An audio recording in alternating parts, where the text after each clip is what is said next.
Joining me now is the chairman of the RNC, Reince Priebus. Thank you so much for joining me, Mr. Chairman. You just heard Donald Trump. It sure sounded like he was threatening you. Well, I don't know. I find it to be rhetoric and hyperbole. I think everyone understands these rules have been in place for years. These plans have been released since October of last year.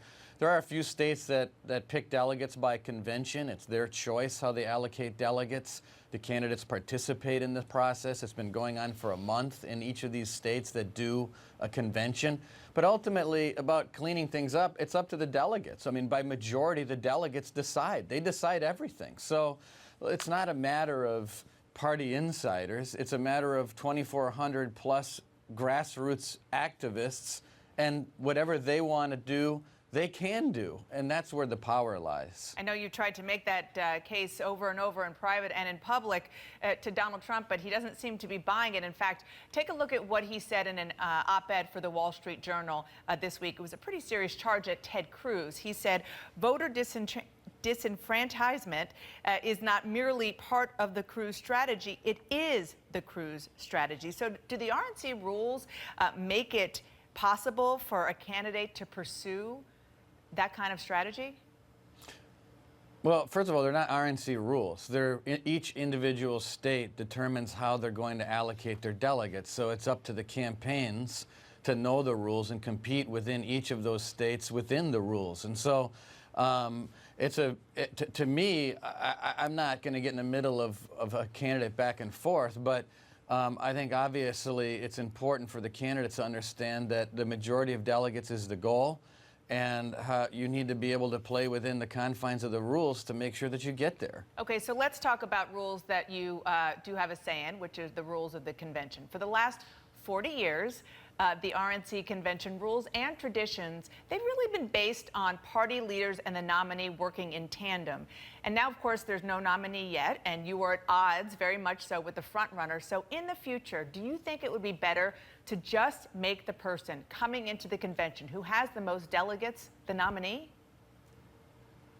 Well, first of all, having a plurality of the delegates means that the field has the majority.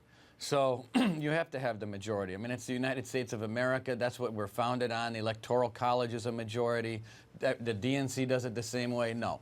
The majority rules, and that is an American concept that I can't imagine us turning our backs on. And so, but the first thing, I'm not at odds. I'm really not at odds. I'm not, this is not something, although I'm working hard to make sure people understand what the rules are.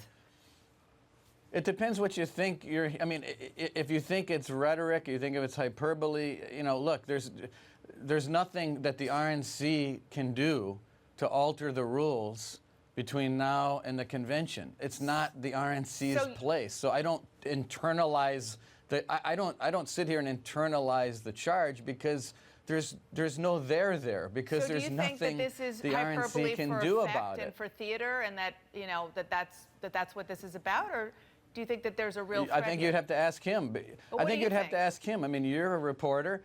Listen, you're a reporter. Everyone knows what the rules are. Everyone knows that the RNC can't actually change rules between now and the convention. You're the one who just used Everyone the word understands that the delegates control. Listen, I'm not sure what it is, but what I do know is what the truth is. And since I know what the truth is, I don't really worry about it, because I know what is right and I know what is wrong. So the delegates at the convention will look at all of this, and they will determine what they want to do on these issues. And each individual state will decide in 4 years how they're going to allocate their delegates. And it's a state-by-state process. Do you see any flaw in the system now that you're knee-deep in something that you didn't anticipate?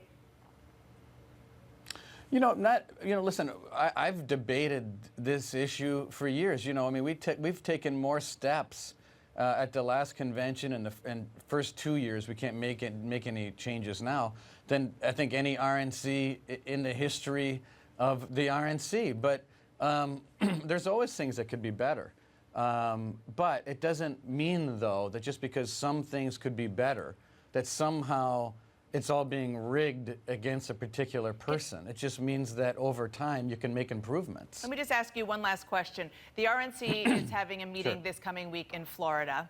My understanding is that, and I've talked to some members of the RNC Rules Committee, my understanding is that you've contacted them and encouraged them not to touch the actual convention rules yet, not yet during this week's meeting. Is that right, and if so, why? Yeah. Well, it is true. I don't think that it's a good idea for us next week, I mean, before the convention, to make serious rules changes or recommendations of changes right now. I think we're in a politically charged environment. I think it's too complicated. I think that the RNC Rules Committee, going forward with making rules amendment suggestions, it is not a good idea, because actually we can't actually change anything. It's up to the delegates at the convention. So the recommendations, I think, just confuse people. I think it's a bad idea, and the environment, I think, is not conducive to that. Reince Priebus, thank you so much for your time this morning. Appreciate it. Thanks.